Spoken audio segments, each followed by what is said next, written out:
छत्रपती शिवाजी महाराज जयंती समारोहात सफाई कर्मचारी आयोगाचे उपाध्यक्ष मुकेश सरवान यांच्या हस्ते सफाई कामगार सन्मानित। राज्यातील सफाई कर्मचारी हा एक अतिशय महत्त्वाचा घटक आहे आणि त्यांच्या हक्कांवर कोणताही अन्याय होऊ दिला जाणार नाही, असा ठाम विश्वास महाराष्ट्र सरकारच्या सफाई कर्मचारी आयोगाचे उपाध्यक्ष मुकेश सरवान यांनी व्यक्त केला। ते म्हणाले की स्वच्छता कामगार संघटित नसल्यामुळे त्यांच्यावर सरकारी कार्यालय व खासगी आस्थापनांकडून वारंवार अन्याय होतो, परंतु सफाई कर्मचारी आयोग यापुढे असा अन्याय होऊ देणार नाही। ते पुढे म्हणाले की स्वच्छता कामगारांच्या समस्या समजून घेण्यासाठी ते लवकरच संपूर्ण राज्यात दौरा करणार आहेत। दौऱ्यानंतर समस्या सोडवण्यासाठी ठोस नियोजन केले जाईल। बहुजन कर्मचारी महासंघ आणि अखिल भारतीय वाल्मिकी महापंचायत यांच्या संयुक्त विद्यमाने शिवजयंती 2026 निमित्त आयोजित शिवसन्मान कार्यक्रमात ते बोलत होते।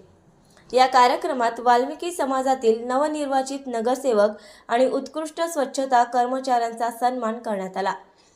महाराष्ट्राचे पूजनीय दैवत आणि हिंदू स्वराज्याचे संस्थापक छत्रपती शिवाजी महाराज यांच्या जयंतीनिमित्त आज 22 फेब्रुवारी रोजी अकोला येथील बहुजन कर्मचारी महासंघाच्या कार्यालयात हा सन्मान सोहळा आयोजित करण्यात आला होता।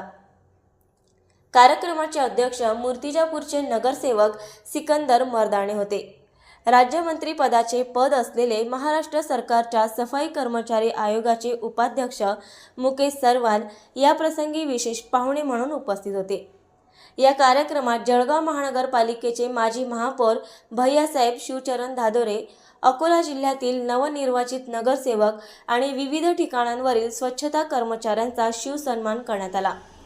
बहुजन कर्मचारी महासंघाचे राज्य सचिव नरेश मूर्ती आणि अखिल भारतीय वाल्मिकी महापंचायतीचे राष्ट्रीय प्रवक्ते सचिन चावरे यांच्या नेतृत्वाखाली संतोषी माता मंदिरासमोरील कार्यालयात हा समारंभ उत्साहात पार पडला।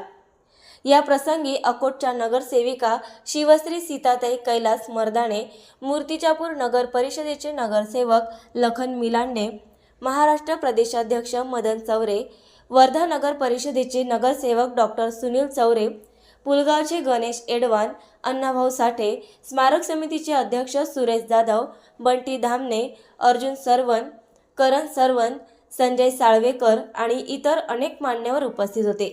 कार्यक्रमात स्वच्छता कामगारांच्या हक्काचे रक्षण करण्यासाठी संघटित होऊन संघर्ष